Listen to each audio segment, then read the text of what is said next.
پھر وقت کی آنکھ نے دیکھا بجلی کے کوندے کی طرح شہاب الدین حرکت میں آیا. اپنے گھوڑے سے بندھی ہوئی مضبوط رسی کی کمند لہرا کر اس نے پھینکی. پہلی ہی بار اس کی کمند صفدر علی کے گلے میں جا پڑی اور پھر شہاب الدین نے بڑی تیزی سے اپنے گھوڑے کو موڑا اور واپس ہو لیا.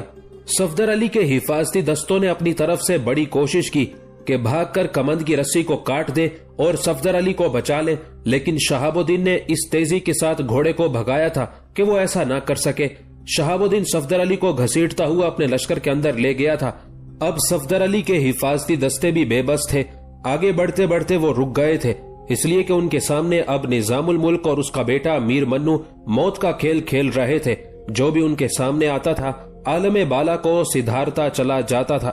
صفدر علی کو کافی پیچھے لے جا کر شہاب الدین نے اپنے 2 لشکریوں کو اس پر مقرر کیا اور انہیں حکم دیا کہ وہ صفدر علی کے ہاتھ پشت پر اور پاؤں باندھے.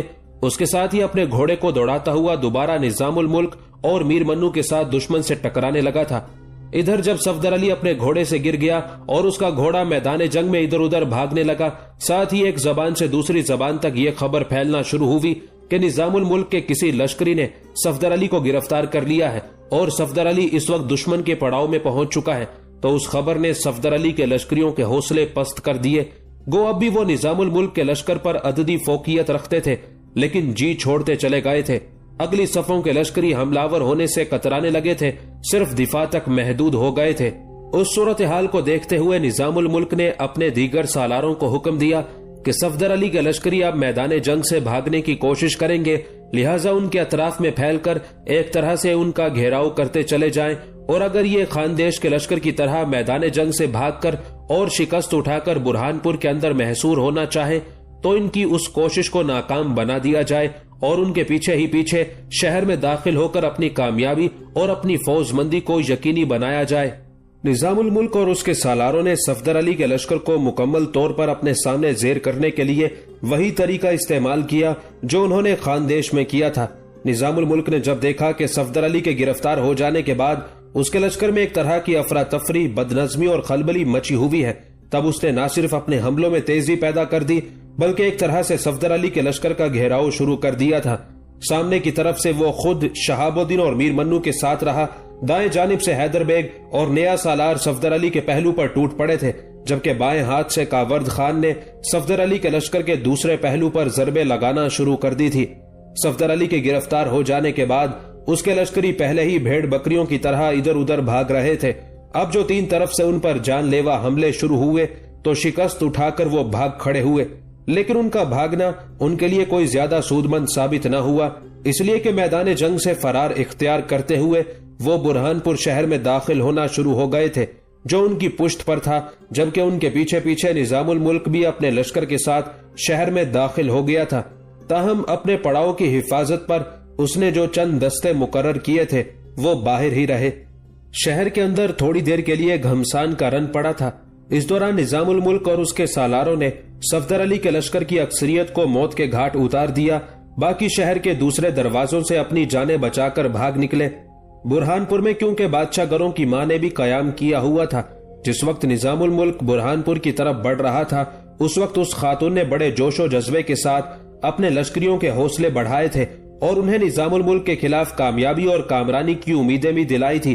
لیکن جب فاتح کی حیثیت سے نظام الملک برہان پور میں داخل ہوا اور بادشاہ گروں کے لشکر کا مکمل طور پر صفایا کر دیا گیا، تب بادشاہ گروں کی ماں نے ایک قاصد نظام الملک کی طرف روانہ کیا. یہ قاصد اس وقت نظام الملک کی خدمت میں پیش ہوا جس وقت نظام الملک اپنے زخمیوں کی دیکھ بھال کر رہا تھا. نظام الملک کو بتایا گیا کہ بادشاہ گروں کی ماں نے برہان پور میں قیام کر رکھا ہے اور اس نے ایک قاصد نظام الملک کی طرف بھجوایا ہے. تب نظام الملک نے اس قاصد سے ملنے پر رضامندی کا اظہار کیا.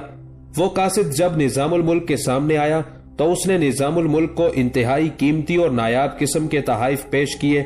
نظام الملک نے ان سارے تحائف کو جو اسے پیش کیے گئے تھے کچھ دیر تک بڑے غور سے دیکھا، پھر بادشاہ گروں کی ماں کی طرف سے آنے والے قاصد کو مخاطب کر کے کہنے لگا، مجھے پتا چلا ہے کہ تمہیں میری طرف حسن علی اور حسین علی کی ماں نے بھیجا ہے. پہلے یہ کہو کہ جو تحائف تم نے پیش کیے ہیں یہ کس مقصد کے لیے ہیں اور بادشاہ گروں کی ماں کی طرف سے تم میرے لیے کیا پیغام لے کر آئے ہو؟ جواب میں وہ قاصد سہمے انداز میں کہنے لگا، محترم قمر الدین، یہ تحائف حسن علی اور حسین علی کی والدہ محترمہ نے آپ کے لیے بھجوائے ہیں۔ تحائف کے عوض وہ یہ امید رکھتی ہیں کہ آپ ان کی اور ان کے اہل خانہ اور عزیز و اقارب کی جان و آبرو کے تحفظ کی ضمانت دیں گے۔ لمحہ بھر کے لیے نظام الملک نے تنزیہ سے انداز میں آنے والے قاصد کی طرف دیکھا، پھر ایک بیزاری بھری نگاہ تحائف پر ڈالی، پھر قاصد کو مخاطب کر کے کہنے لگا، اگر اس خاتون کو اپنی اور اپنے اہل خانہ کی آبرو اور جان کے تحفظ کی ضرورت تھی تو اسے رشوت کے طور پر اس قدر قیمتی اور نایاب تحائف پیش کرنے کی کیا ضرورت تھی؟ برہان پور اتنا بڑا شہر ہے، کیا برہان پور کا ہر شہری ایسے ہی تحائف پیش کر کے مجھ سے اپنی جان اور مال کے تحفظ کا آرزو مند ہوگا؟ یہ تحائف واپس لے جاؤ اور اس خاتون کو واپس کرتے ہوئے کہنا کہ شہر کے اندر کسی کو کوئی نقصان نہیں پہنچایا جائے گا۔ اس میں کوئی شک نہیں کہ دونوں بادشاہ گر بھائیوں نے قتل خون ریزی کی وہ ہولی کھیلی ہے جس کے لیے وہ کسی طور پر معاف کرنے کے قابل نہیں ہے۔ اپنا راستہ صاف کرنے کے لیے انہوں نے ایسے ایسے لوگوں کو موت کی نیند سلا دیا جو اس ملک کے لیے بڑے اہم اور کارآمد تھے۔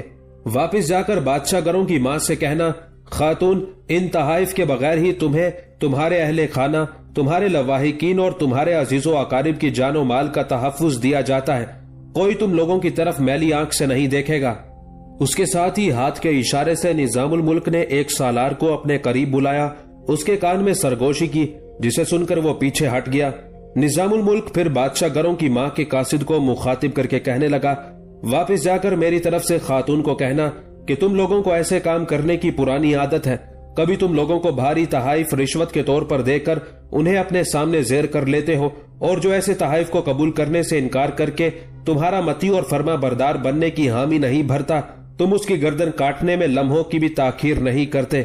لیکن میں تم جیسے گھناؤنے اور ناپسندیدہ افعال کا مرتکب نہیں ہوں گا۔ یہاں تک کہتے کہتے نظام الملک کو رک جانا پڑا، اس لیے کہ وہ سالار جس سے اس نے سرگوشی کی تھی لوٹ آیا اور اس کے ہاتھ میں پھلوں سے بھرا ہوا ایک ٹوکرا تھا۔ ہاتھ کے اشارے سے نظام الملک نے پھلوں سے بھرا ہوا وہ ٹوکرا بادشاہ گروں کی ماں کے قاصد کے سامنے رکھنے کے لیے کہا، اور اس سالار نے وہ ٹوکرا وہاں رکھ دیا۔ نظام الملک نے پھر اس قاصد کو مخاطب کیا، بادشاہ گروں کی ماں کی طرف سے تم جو تحائف لے کر آئے ہو وہ بھی واپس لے جاؤ، پھلوں کا یہ ٹوکرا اٹھاؤ اور اسے میری طرف سے امن اور خیر سگالی کے طور پر بادشاہ گروں کی ماں کو پیش کرو۔ اسے کہنا، ہم لوگ امن اور آشتی کے خواہش مند ہیں، قتل و غارت گری اور شکست و ریخت کے متمنی نہیں ہے۔ اب تم جاؤ، یہ پھل اٹھاؤ اور بادشاہ گروں کی ماں سے کہنا وہ اور اس کے لواحقین اور سب رشتہ دار محفوظ ہیں۔ بادشاہ گروں کی ماں کا وہ قاصد شرمندہ سا ہو گیا تھا، پہلے اس نے سارے تحائف سمیٹے، پھر پھلوں کا ٹوکرا اٹھا کر وہاں سے چلا گیا تھا۔ مورخین تفصیل کے ساتھ اس بات کی تصدیق کرتے ہیں کہ بادشاہ گروں کی ماں نے رشوت کے طور پر نظام الملک کی خدمت میں بہت سے تحائف پیش کیے تھے تاکہ اسے جان اور مال کا تحفظ ملے۔ ساتھ ہی مورخین یہ بھی لکھتے ہیں کہ نظام الملک نے نہ صرف تحائف واپس کر دیے بلکہ بادشاہ گروں کی ماں کی طرف پھل بھی روانہ کیے۔ بادشاہ گروں کی ماں کا قاصد جب چلا گیا تب شہاب الدین نظام الملک کے قریب آیا اور اسے مخاطب کر کے کہنے لگا، اگر آپ اجازت دیں تو میں صفدر علی کو یہاں منگواؤں، اس لیے کہ جن لشکریوں کے حوالے میں نے اسے کیا تھا وہ اسے لے کر شہر میں داخل ہو چکے ہیں، ساتھ ہی پڑاؤ کے محافظ بھی پڑاؤ کی ہر چیز کو سمیٹتے ہوئے شہر میں داخل ہو چکے ہیں۔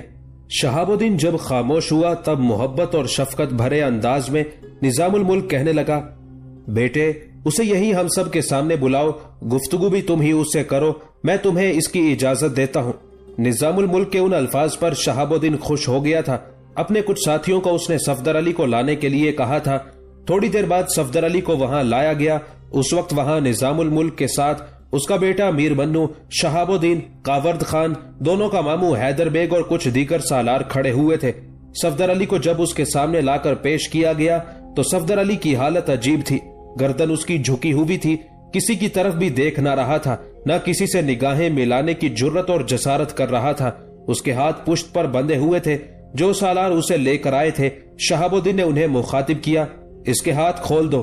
ایک لشکری حرکت میں آیا، صفدر علی کے ہاتھ اس نے کھول دیے تھے۔ پھر صفدر علی گردن جھکائے جھکائے اپنے ہاتھوں کو سہلاتا رہا، یہاں تک کہ شہاب الدین نے اسے مخاطب کیا، صفدر علی، جس وقت تم گھناؤنے فعل کیا کرتے تھے، قتل و غارت گری کے ارادے سے احکام جاری کیا کرتے تھے، کیا اس وقت بھی تم اپنی گردن کو اسی طرح جھکا کر رکھتے تھے؟ اپنی گردن اوپر کرو اور ہم سب کی طرف دیکھو، ایسا نہیں کرو گے تو بڑی کڑی سزا سے گزرو گے۔ صفدر علی سہم گیا تھا، گردن سیدھی کر کے سامنے دیکھنے لگا۔ شہاب الدین نے پھر اسے مخاطب کیا، یہ جو تمہارے سامنے کھڑے ہیں یہ مالوا کے سابق حاکم قمر الدین نظام الملک ہے۔ ان کے دائیں جانب ان کا بیٹا میر معین الدین اور اس کے ساتھ میرا ماموں حیدر بیگ کھڑا ہے۔ میرا نام شہاب الدین ہے، میرے ساتھ میرے بڑے ابا کا بیٹا کاورز خان ہے۔ ہم دونوں فیروز مرزا اور علی مردان کے بیٹے اور ہندوستان کے وزیر امین خان کے پوتے ہیں۔ صفدر علی، میں تم سے کچھ معلومات حاصل کرنا چاہتا ہوں۔ اگر میرے سوالوں کا جواب نہیں دو گے تب بھی، اگر غلط جواب دو گے تب بھی بڑی بری حالت سے گزرو گے۔ اگر میرے سوالوں کا صحیح جواب دو گے تو ٹھیک رہو گے، اگر ایسا نہیں کرو گے تو یاد رکھنا، جس طرح مرخنے اونٹ کو موٹی رسی کی نکیل ڈال کر اسے اپنا متی اور فرما بردار بنایا جاتا ہے، اسی طرح میں بھی تمہیں متی اور فرما بردار بنائے جانے والی ایسی نکیل ڈالوں گا کہ تم چیخ چلا اٹھو گے۔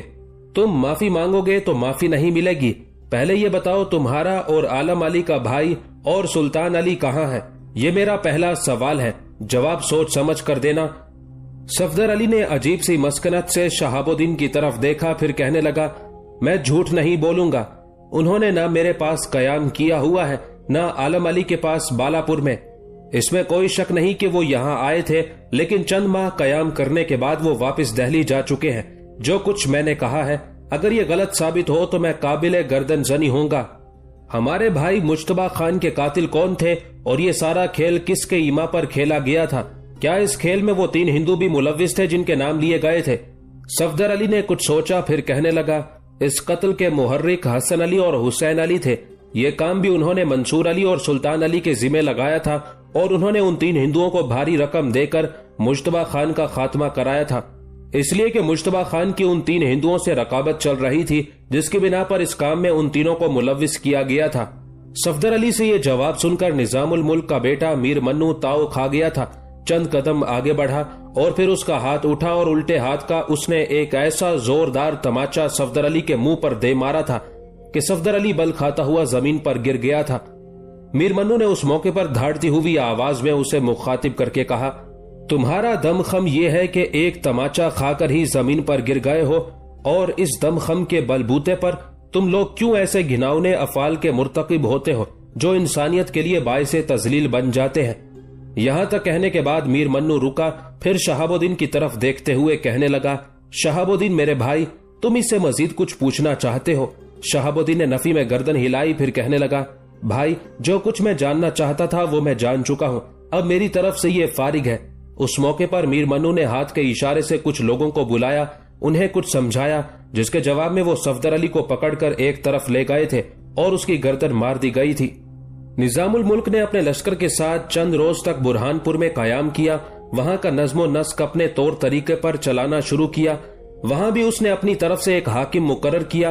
اس کے بعد اس نے بڑی تیزی کے ساتھ بالاپور یعنی بیرار کے علاقے کا رخ کیا تھا، جہاں بادشاہ گروں کا ایک اور رشتہ دار عالم علی ایک خاصے بڑے لشکر کے ساتھ مقیم تھا۔ برہان پور اور خاندیش کی طرح عالم علی نے بھی وہی حماقت کی۔ شہر سے باہر نکل کر اس نے نظام الملک کا مقابلہ کیا۔ نظام الملک نے اسے بھی بدترین شکست دی۔ اس جنگ کے دوران عالم علی مارا گیا، اس کے ساتھ جو اس کا لشکر تھا اس کی اکثریت کو بھی موت کے گھاٹ اتار دیا گیا۔ اس طرح نظام الملک نے خاندیش، برہان پور اور بالاپور کو فتح کر کے ان پر اپنا قبضہ مضبوط کر کے ایک طرح سے دکن میں اپنی عملداری کو استحکام بخشنا شروع کر دیا تھا۔ دوسری طرف برہان پور میں مقیم بادشاہ گروں کی ماں نے تیز رفتار قاصد دہلی میں اپنے دونوں بیٹوں حسن علی اور حسین علی کی طرف روانہ کر دیے تاکہ ان کو صورتحال سے آگاہ کر دیا جائے جو نظام الملک کی وجہ سے دکن میں پیش آئی تھی۔